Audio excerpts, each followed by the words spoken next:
अस्सलामुअलैकुम व्यूअर्स, उम्मीद करती हूँ कि आप लोग सब खैरियत से होंगे। आज की हम इस वीडियो में सीखने वाले हैं what is statistics, how we find mean manually and in SPSS for grouped और अनग्रुप्ड डाटा। तो बिना टाइम वेस्ट किए अपनी वीडियो की तरफ बढ़ते हैं। सबसे पहले हम लोग बात करते हैं स्टैटिस्टिक्स की डेफिनेशन क्या है और इसकी एग्जांपल भी देख लेते हैं। स्टैटिस्टिक्स एक ऐसा सब्जेक्ट है जो large amount of numerical information को कलेक्ट करने और रिप्रेजेंट करने के रूल्स, टेक्निक और मेथड्स पर मुश्तमिल होता है। स्टैटिस्टिक्स एक ऐसा प्रोसेस है जिसमें सबसे पहले हम लोग डाटा को आइडेंटिफाई करते हैं कि कौन सा ऐसा डाटा है जो हमारी डिमांड के साथ रेलिवेंट। उस डाटा को पॉपुलेशन से या पॉपुलेशन के सैंपल से कलेक्ट करते हैं, उसी डाटा को सिस्टमेटिकली ऑर्गेनाइज करते हैं, यानी कि जो डाटा जिस जगह पे अरेंज होना है उसे उस जगह पे अरेंज कर देते हैं। हम इस डाटा पर एनालिसिस करते हैं कि क्या हमें इस डाटा से गेन करना है और क्या इस डाटा के बेनिफिट्स हैं, के ऊपर प्रॉपर वर्किंग करते हैं और फिर एट द एंड हम लोग इंटरप्रिटेशन करते हैं, यानी कि उसके रिजल्ट्स फाइंड आउट करते हैं, आया हमारे लिए ये चीज़ इफेक्टिव रही है या नहीं।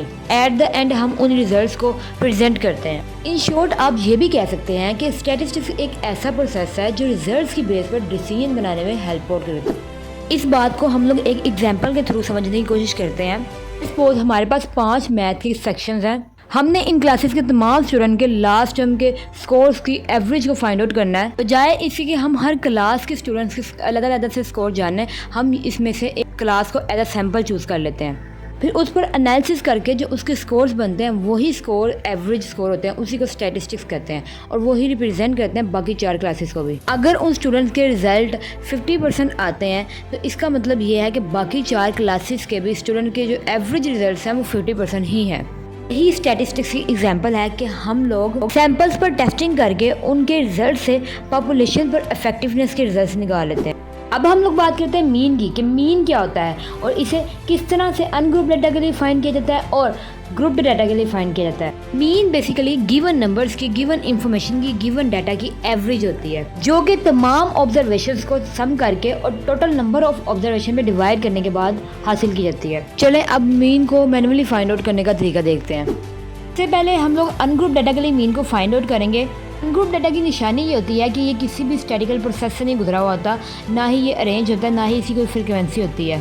ये जस्ट एक रॉ डाटा की फॉर्म में होता है जो रैंडमली कलेक्ट कर लिया जाता है। ग्रुप डाटा के लिए मीन का जो फॉर्मूला होता है वो है x बार is equal to summation x over n। यहाँ पे जो x बार है वो मीन को डिनोट करता है। x बार मीन्स मीन होता है, is equal to summation x का मतलब है number of observation, individual number of observation जो होती है ना वो हमारी x को डिनोट करती है। इसके अलावा जो n है ये नंबर ऑफ पॉपुलेशन को डिनोट करता है। इससे पहले हम लोग एक्समेशन x फाइंड आउट करेंगे, उसके लिए हमें तमाम वैल्यूज़ को प्लस करना होगा और फिर टोटल नंबर ऑफ वैल्यूज़ के सम पे डिवाइड करना होगा। इसी तरह जब हमने इन तमाम वैल्यूज़ को आपस में प्लस किया तो 199 आया। इसी तरह हम इसको टोटल नंबर ऑफ वैल्यूज़ पे डिवाइड करेंगे तो 19.9 आएगा। यही हमारे मीन की वैल्यू भी है और एवरेज वैल्यू भी। यहाँ तक हमने ये सीखा है कि मीन को मैनुअली कैसे अनग्रुप डाटा के लिए फाइंड कर सकते हैं। अब हम लोग ये सीखेंगे कि ग्रुप डाटा के लिए मीन को कैसे फाइंड किया जा सकता है। किसी भी ग्रुप डाटा की निशानी ये होती है कि ये किसी न किसी स्टैटिकल प्रोसीजर से गुजरा हुआ होता है, यानी कि ये अरेंज्ड होता है, इसकी फ्रीक्वेंसी भी दी गई होती है। आपने जस्ट इस पे अपना एनालिसिस अप्लाई करना होता है। जैसे कि अब आपके सामने एक मिसाल है, number of mobile sold is given table below, find the mean of number of mobile sold. ठीक है, अब हमारे पास जितने मोबाइल सेल हो चुके हैं वो है 2, 5, 6, 10, 12 और जितनी शॉप्स पर हो रहे हैं वो 6, 10, 8, 1, 5। हमने मीन वैल्यू बतानी कितने सेल हो चुके हैं। यहाँ पे नंबर ऑफ शॉप्स फ्रीक्वेंसी कहलाती है। हम लोग इसके सोल्यूशन की तरफ बढ़ते हैं। सबसे पहले फार्मूला देख लेते हैं कि ग्रुप्ड के लिए मीन फाइंड करने का फार्मूला क्या है। एक्समेशन f(x) ओवर एक्समेशन f। यहाँ पे एक्समेशन जो है वो सम को डिनोट कर रहा है और सम किसका आपने लेना है x मल्टीप्लाई f का, और x क्या है, इंडिविजुअल नंबर ऑफ ऑब्जर्वेशंस।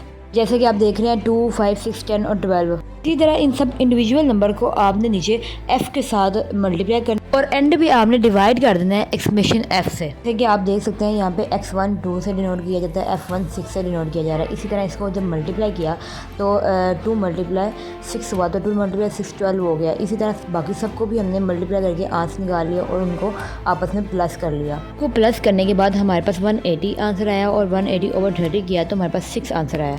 यही 6 हमारे मीन की वैल्यू भी है और एवरेज वैल्यू भी है।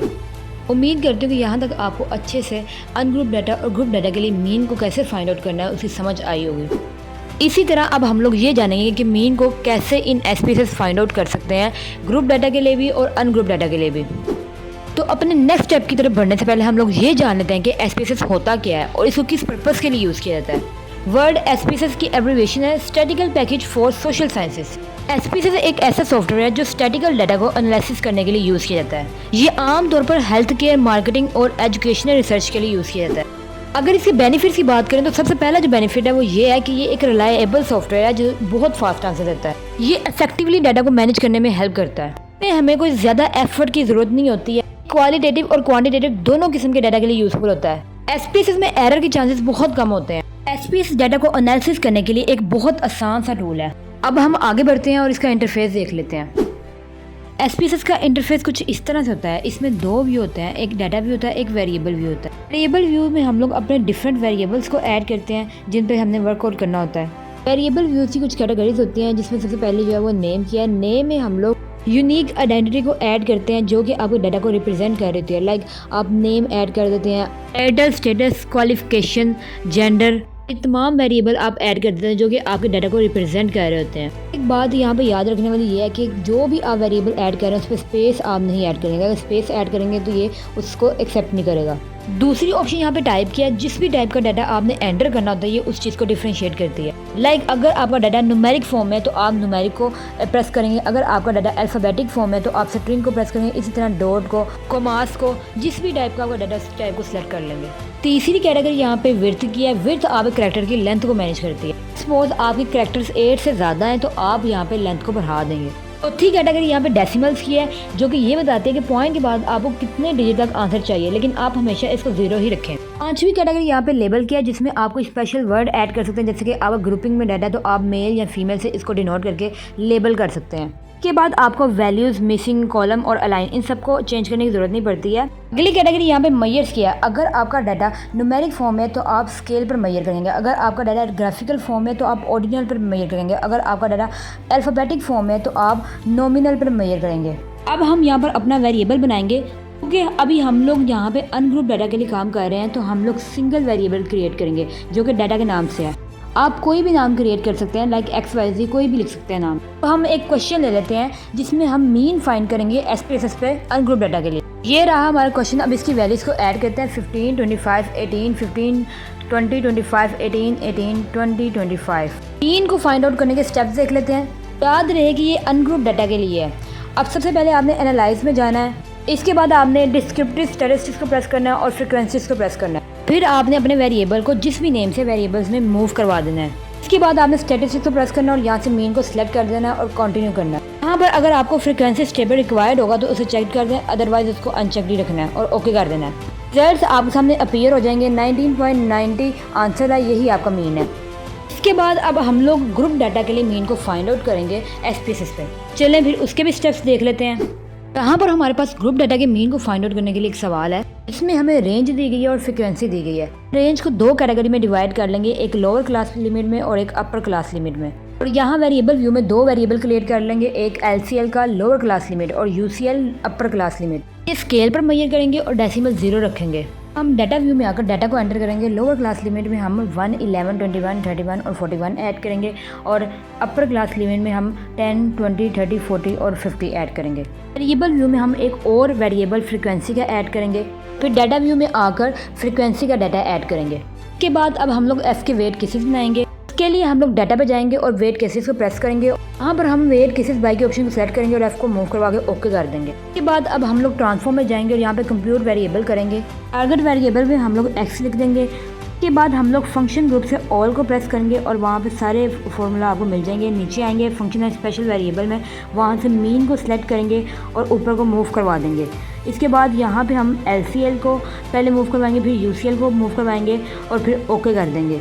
यहाँ पर SPSS में कुछ ऐसे फॉर्मूलाज होते हैं जो बाय डिफ़ॉल्ट पड़े होते हैं। आपने जस्ट अपनी वैल्यूज़ को ऐड करना होता है और एनालिसिस से रन करना होता है। इसी के लिए इस प्रोसेस से आपके LCL और UCL दोनों जो है वेरिएबल वो कंप्यूट हो चुके हैं। यहाँ पे अगर आप देखें तो आपका X जो है वो कंप्यूट हो चुका है। अब यहाँ पे इसका डेसिमल हम 0 कर देंगे। के बाद हम वही स्टेप सारे रिपीट करेंगे। एनालाइज में जाएंगे, डिस्क्रिप्टिव स्टैटिस्टिक्स में जाएंगे, फ्रीक्वेंसीज में जाएंगे, यहाँ से X को वेरिएबल्स में मूव करवाएंगे, स्टैटिस्टिक्स में जाएंगे और मीन को सिलेक्ट करेंगे और ओके कर देंगे। यहाँ पर आपको रिजल्ट्स अपीयर हो चुके हैं। 22.89 आपका मीन है, यही आपकी एवरेज वैल्यू भी है। ये सब स्टेप्स है जो आज हमने सीख लिए हैं मीन को फाइंड आउट करने के लिए, अनग्रुप डाटा के लिए भी और ग्रुप डाटा के लिए। उम्मीद करती हूँ कि इन तमाम स्टेप्स की आपको अच्छे से समझ आई होगी। अगर आपको मेरी वीडियो पसंद आई है तो मुझे कमेंट करके लाजमी बताइएगा। के अलावा अगर आपकी कोई क्यूरी हो तो वो भी मुझसे पूछिएगा। आप अपना कोई पसंद का टॉपिक समझना चाहते हैं स्टैट से रेलेवेंट, तो वो भी आप कमेंट सेक्शन में मेंशन करके बता सकते हैं। इसी के साथ मुझे दें इजाज़त। अपना ख्याल रखिएगा, दुआओं में याद रखिएगा। अल्लाह हाफिज़।